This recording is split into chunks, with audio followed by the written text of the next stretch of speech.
राम जी ने बर्बरिक ने किया, उसी के ऊपर 2 लाइन गुनगुनाऊंगा। महाभारत के समय जब अर्जुन का रथ कब कब आया, बोले माधव ये कौन है जिसकी ऐसी गर्जना? तो माधव बोले तुम घबराते क्यों हो पार्थ? तो बोले माधव मुझे ऐसा लग रहा है जैसे बिजलियां कड़क रही है। तो अभी तक ये खाटू श्याम जी नहीं थे, ये भीम के पुत्र घटोत्कच और घटोत्कच के पुत्र बर्बरिक के नाम से जाने जाते। पैदा होते से ही 14 वर्ष की आयु थी और बाल घने घने बब्बर शेर जैसे थे। बर्बरिक नाम पड़ा, बब्बर जैसे शेर, बब्बर शेर जैसे घने बाल, नाम बर्बरिक पड़ा। 14 वर्ष की आयु। और जब अर्जुन घबराया तो उसने पूछा प्रभु अब चुप्पी तोड़ते हुए, हे माधव, हे लीलाधर, बचाओ ऐसे प्रकोप से, ये कौन है? तो जब बर्बरिक 3 बाण की शक्ति लेके आए महादेव से, और एक ही बाण की शक्ति ऐसी थी जो पूरी महाभारत का युद्ध एक क्षण में समाप्त कर देते। तो जब वो आए तो कृष्ण ने बोला कि अब तो ब्राह्मण का वेश भर के जाना ही पड़ेगा, और देख तो ले कि इसके 3 बाणों में ऐसी शक्ति है। तो भगवान ब्राह्मण का वेश धर के गए। हाँ, एक बात बता दूं, जब बर्बरिक घर से निकले तो अपनी माँ से बोल के आए थे कि माँ लड़ने जा रहा हूं। तो माँ ने पूछा किसका साथ दोगे? तो बोले जो हारेगा उसका साथ देना बेटा। तो इसलिए हारे का सहारा बोला जाता है। तो कृष्ण ने देखा कि अगर ये बाणों की शक्ति चला दी तो मैं धर्म युद्ध कर रहा हूं, वो तो एक तरफ रह जाएगा, और जब कौरव जीतेंगे तो ये पांडवों से लड़ेगा, और पांडव जीतेंगे तो कौरवों से लड़ेगा, युद्ध का निर्णय नहीं हो पाएगा। तो माधव ने बोला कि प्रभु अगर आपके बाणों में इतनी शक्ति है तो चुलकाना धाम के पास ही पीपल का पेड़ है, आज भी है।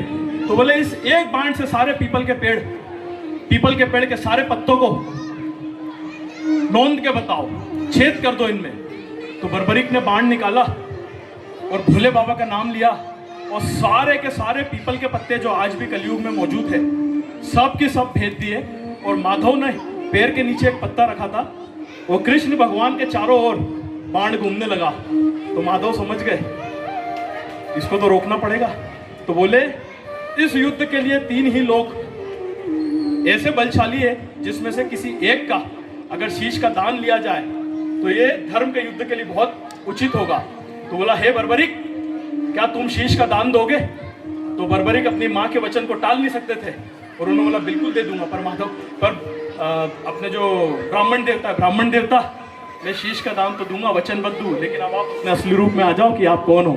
तो कृष्ण ने जो रूप देवताओं को बताया वो रूप में आए और बर्बरिक का शीश लिया, और उस शीश को लेके कृष्ण के भी आंख में आंसू थे। तो बोले भगवान आपने ऐसा क्यों किया? मेरे एक बाण से मैं ये 18 दिन युद्ध चलने नहीं देता और खत्म कर देता। तो बोले तुम्हारी आखिरी इच्छा बताओ। बोले माधव मुझे युद्ध देखना था। तो कुरुक्षेत्र की पहाड़ी पे उनके शीश को वहां रखा और उन्होंने पूरा युद्ध देखा। और जब पांडवों को घमंड हुआ, भीम बोले देखा मेरी गदा कैसी चली, अर्जुन बोले मेरे बाणों की शक्ति थी, धर्मराज युधिष्ठिर बोले मेरा धर्म था। तो बोले माधव आप ही बताओ कि युद्ध का असली नायक कौन है? बोले हे अर्जुन, तू तो मेरे पीठ की थाप पे पैर मारता कि माधव इधर चलो तो मैं इधर चलता, इधर चलो तो इधर चलता, मुझे कैसे पता है? तो बोले कि चलो शीश के पास चलते। तो जब शीश से पूछा गया कि आपने क्या देखा बर्बरिक, तो बर्बरिक ने एक क्षण न लगाते हुए बोला कि प्रभु पूरे युद्ध में मुझे तो सुदर्शन चक्र ही नजर आया, सुदर्शन चक्र ही चलता रहा। और कृष्ण इतने खुश हुए कि सभी पांडवों का घमंड चूर किया। और जब जाके वरदान मिला कि खाटू नरेश बहुत धार्मिक है और कलयुग आएगा तो मेरी माँ मुझे श्याम नाम से बोलती है और मैं तुझे अपने नाम को देता हूँ, कलयुग में तू श्याम नाम से जाना जाएगा और हारे का सहारा बनेगा। बल हारे के सहारे की जय हो, जय हो। और जो हार के तेरे दर पे आ जाएगा, दूसरी बार वो हार नहीं पाएगा। और जिनके हाथों की लकीरों में मैंने कुछ नहीं लिखा है तो जा ये वरदान देता हूं, तू भर देना। महाभारत के